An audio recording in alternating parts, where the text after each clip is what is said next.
Herkese merhaba. Alaz Örgü kanalıma hoş geldiniz. Bugün sizlere örgülerinizde kullanabileceğiniz ajurlu güzel bir modelin yapımını anlatmaya çalışacağım. Önce kısaca modeli anlatayım. Model 8 ilmeğin katlarından oluşuyor. Şöyle şemasını çizdim. Bunu paylaşacağım sizinle. Şemaya göre takip edeceğiz. Dediğim gibi 8 ilmeğin katlarından oluşuyor. Örgünüz ne kadar ilmeği gerektiriyorsa 8'in katları şeklinde ilmek sayınızı belirleyebilirsiniz. Sadece daha doğrusu modelin simetrik olabilmesi için bir tane ilave etmemiz gerekiyor. Bakın burada 2 tane tekrardan oluşan bir çizim var. Burası 8 ilmek, diğeri de yine 8 ilmek. Bir tane sonuna ilave ediyorum. Toplam 17 ilmekten oluşan bir çalışma bu. Dediğim gibi siz ilmek sayınızın kaç olmasını istiyorsanız 8 ilmekler şeklinde ilave ederek ilmek sayınızı belirleyebilirsiniz. Yine modelin toplam sıra sayısı da 16 sıradan oluşuyor. Ben burada anlatımı yaparken sadece burada çizimde ön yüzleri gösterdim. Çünkü bakın şu 1, 3, 5, 7, 9, 11, 13, 15 şeklinde gösterdiklerim ön yüz sıraları. 2, 4, 6, 8 şeklindeki çift sıralar örgünün arka yüzü. Oraları çizmedim çünkü orada ilmekleri olduğu gibi örüyoruz. Yani ön sırada düz ördüyseniz arka sırada ters oluyor. Ön sırada ters ördüyseniz arka sırada düz oluyor bütün ilmekler. Buna göre buradaki tanımlara bakarak arka sıraları örebiliyor olacaksınız. Şimdi burada kullandığım sembollerden bahsedeyim öncelikle. Şöyle dik çizgi düz ilmek anlamına geliyor. Yani bu işareti gördüğümüz her noktada düz öreceğiz. Örneğin bakın buradan başlayacağız birazdan. Bakın 1, 2, 3, 4 tane düz öreceğim. Sonra yatay çizgi ters anlamına geliyor. Bir tane ters öreceğim. Sonra tekrar 3 tane düz öreceğim. Bu modelin bir tekrarı. İkinci tekrarında da bakın yine birebir aynı zaten ikinci kısım. Aynı şeyleri tekrar yapacağız. Devam edelim sembolleri. Üçüncü sembolümüz yuvarlak sembolü dolama anlamına geliyor. Bunu gördüğümüz noktada ipimizi şişe dolama yapacağız. Son olarak 2 tane kesme işaretimiz var. Şöyle bakın sağa yatık olan sağa kesme, sola yatık olan sola kesme. Yine bu işaretleri de gördüğümüzde şemada ilgili işlemleri yapacağız. Şemayı okumaya sağ alt köşeden başlıyoruz. Örgünün ön yüzünde sağdan sola doğru devam ediyoruz. Arka yüzlerde soldan sağa doğru devam edilir. Yine dikeyde de alt sıradan başlayıp yukarıya doğru devam ediyoruz. Şimdi bu anlattıklarımı hem örerek hem de uygulayarak birlikte devam edelim.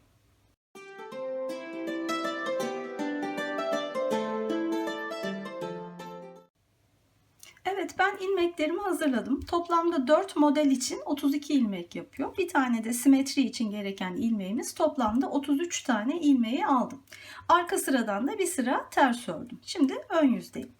Şimdi ilk sağ alt köşeden itibaren başlayacağız. Ne dedik? Düz çizgilerimiz düz ilmekti. Yatay çizgilerimiz ters ilmek.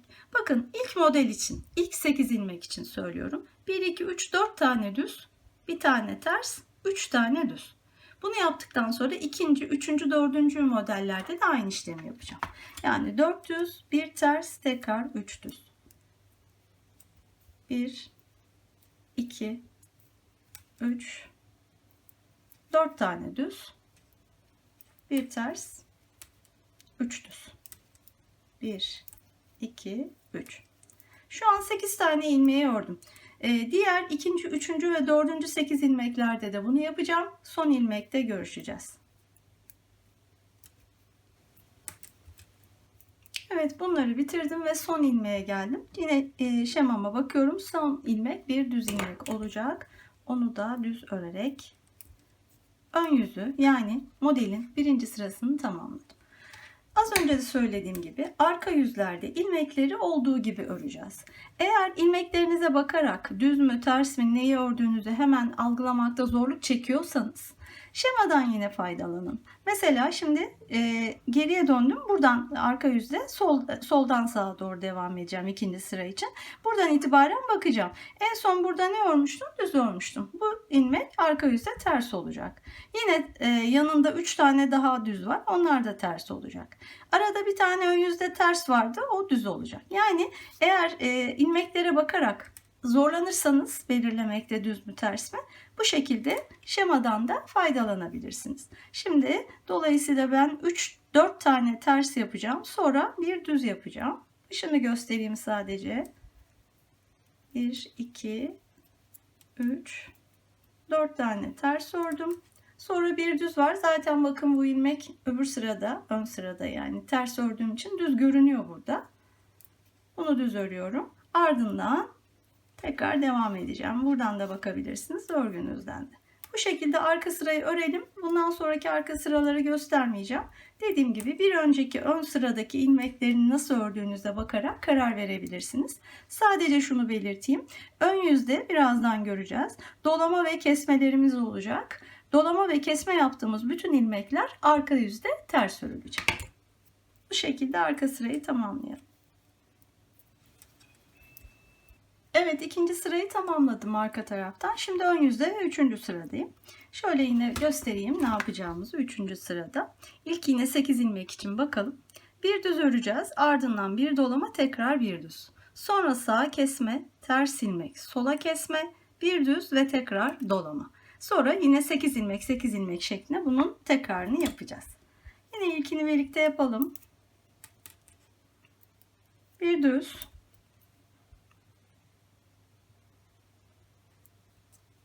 Ardından bir dolama yapmam gerekiyor. Bunun için şöyle ipi öne alıyorum. Bir sonraki ilmeği örerken dolamamı yapmış olacağım. Bir dolama bir düz olacak. Dolama yaptım. Tekrar bir düz ördüm. Ardından sağ kesmemiz var. Sağ kesmeye bakın şöyle yapıyoruz. Sıradaki iki ilmeği, şişimi ikisine birden önden geçirerek bu şekilde birlikte kesiyorum. Kesmemi yaptım. Sonra arada bir tane ters ilmek. Ardından sola kesme. Tersi ördüm. Şimdi sola kesmeyi nasıl yapacağım? Sıradaki iki ilmeğin yönlerini düzeltiyorum. Benim ilmeklerimin duruş şeklinden dolayı bunu yapmam gerekiyor. İkisini birlikte sola doğru keserek alıyorum. Sonra sırada bir düz, arkasından bir dolama var. Şimdi bakın, her bu 8 ilmeği bitirdiğinizde ilmek sayınızı kontrol edin. Yani bir hata yaptınız mı? Hep 8 ilmek olmalı. Bakın 2, 4, 6. Şimdi bu yapacağım dolama ile birlikte 8 ilmek olacak. Eğer hata yaparsanız, çünkü kesme ve dolamalarımız var, 7'ye düşebilir ya da 9'a çıkabilir. En azından eliniz biraz alışana kadar bu kontrolü yaparsanız doğru bir şekilde ilerlersiniz. Şimdi bu yaptığım işlemi tamamen diğer 3-8'de de tekrarlayıp son ilmekte de düz örerek sırayı bitireceğim. Arka sırada da yine düzleri düz, tersleri ters örerek 4. sırayı da tamamlayacağım. 5. sıradayız. Hemen bakalım yine. 2 tane tersle başlayacağız. Bir sağ kesme yapacağız. Sonra dolama, düz dolama. Sonra sola kesme ve bir tersle bitireceğiz. Sonra yine tekrarları. Yine ilk 8'i yapalım.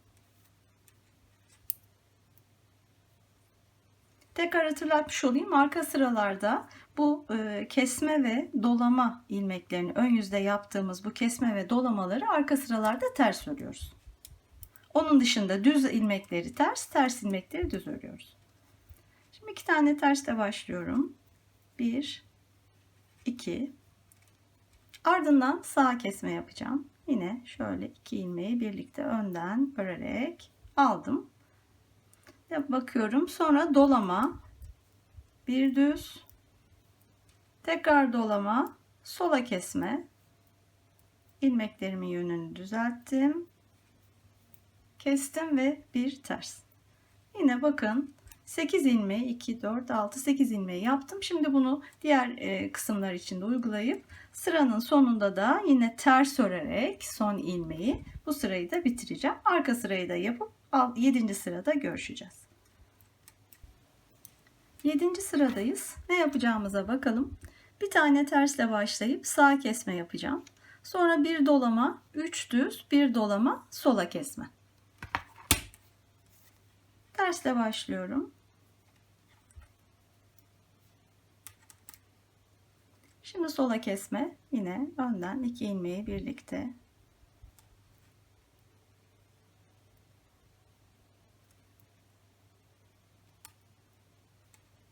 Şöyle biraz bollaştırdım. Birlikte aldım. Sola kesme yaptım. Şimdi bir dolama 3 düz.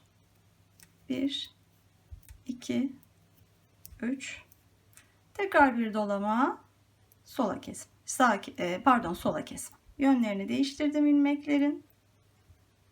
Birlikte aldım. Yine kontrol ediyorum. 8 ilmeğim tamam. Devam edeceğim. Sırayı bitireceğim aynı şeyi yaparak. Arka yüzü bitirip 9'da buluşacağız. 9. sıradayız ama öncesinde galiba 7. sıranın sonundaki ters ilmeği söylemeyi unuttum. Son ilmek ters olacak. Zaten bu son ilmekler simetriyi sağlamak açısından her zaman ilk ilmekle aynı oluyor. Oradan da kolaylık olacaktır sizin için. Şimdi 9. sıradayız. Bir ters ilmekle başlayacağız. 7 tane düz. Bir ters 7 düz şeklinde devam edeceğiz. Yine tersle bitecek sıramız.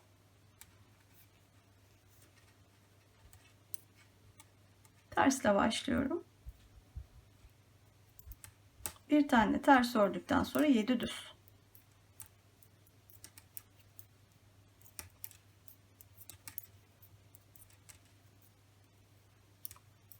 Evet, bu şekilde ön sırayı ve arka sırayı tamamlayıp 11'de buluşalım. 11. sıradayız. Bir ters ilmekle başlayacağız. Sola kesme yapacağız. Ardından bir düz dolama, bir düz dolama, bir düz ve sağ kesme.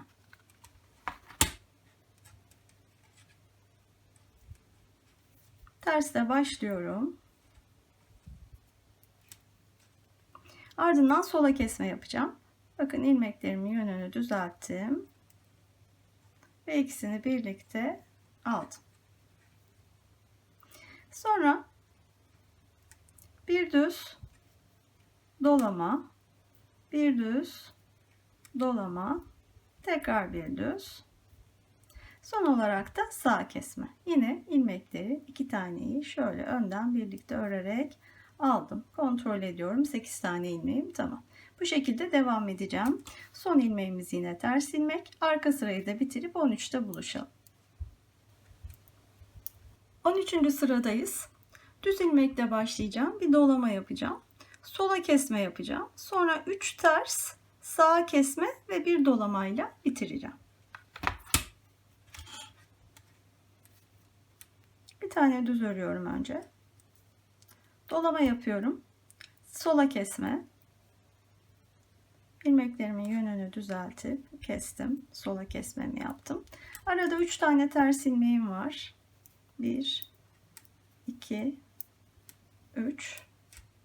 Sağ kesme yapıyorum. 2 ilmeği önden birlikte örerek alıyorum ve bir dolama yapıyorum. Tekrarını yaparak ön sırayı bitirelim. Son ilmeğimiz yine düz olacak. Arka sırayı da örüp 15'te buluşalım. 15. sıradayız. Modelin artık son ön yüzü bir tekrarının. Ne yapıyoruz? 2 düzle başlıyoruz. Bir dolama yapıyoruz. Sonra sola kesme, ters, sağ kesme, bir dolama ve bir düz. 2 düz, 1 2, ardından bir dolama ve sola kesme.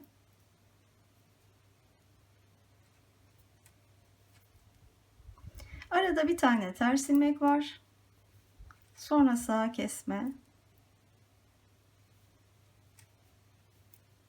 Bir dolama ve düz.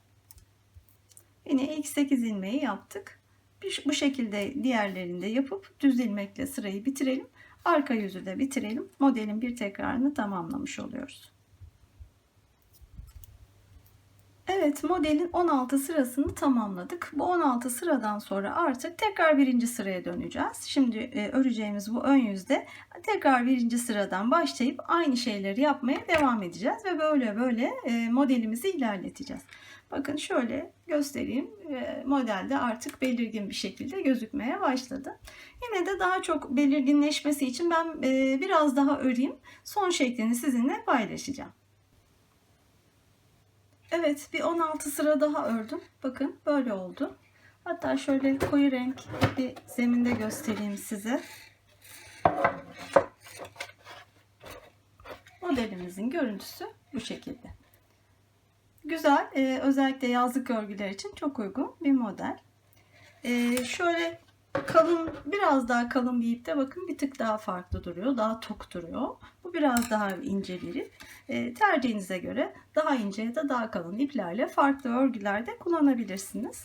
Bu arada örerken mutlaka tavsiyem ya bu şemanın ekran görüntüsünü alıp yanınızda bulundurun ya da benim yaptığım gibi kareli bir kağıda çizerek mutlaka yanınızda bulundurup sıra sıra takip ederek şemaya göre örün. Hata yapmaktan kurtulmuş olursunuz. Evet, böylece bu videoda anlatacaklarımın sonuna geldim. Videomu izlediğiniz için çok teşekkür ediyorum. Kanalımı takip etmeyi unutmayın lütfen. Beğeni ve yorumlarınızı esirgemeyin. Bir sonraki videoda görüşünceye dek hoşça kalın, sevgiyle kalın.